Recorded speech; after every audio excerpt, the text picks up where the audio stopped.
السلام عليكم ورحمة الله وبركاته. أهلا بيكم في قناة كابتن محمد إبراهيم. النهارده بقى أنا جيت أتكلم معاكم عن أسس تدريب الحوامل. تعالوا بقى معايا أعرفكم تعملوا إيه وأنت حامل، الوقت اللي أنت تتمرني فيه والوقت اللي أنت ما تتمرنيش فيه، وأقول لك الفوائد. تعالوا بقى معايا.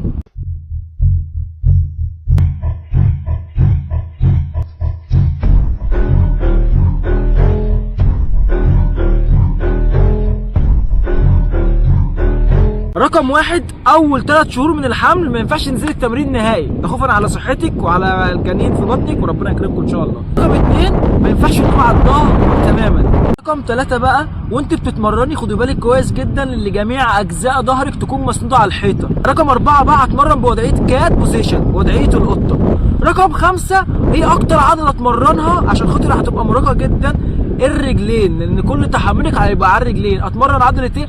اهتم بعضله السمانه، لان عضله السمانه هي اللي بيبقى عليها راك كبير، هي اللي بتبقى شايله والحمل عليها كتير اثناء الحمل.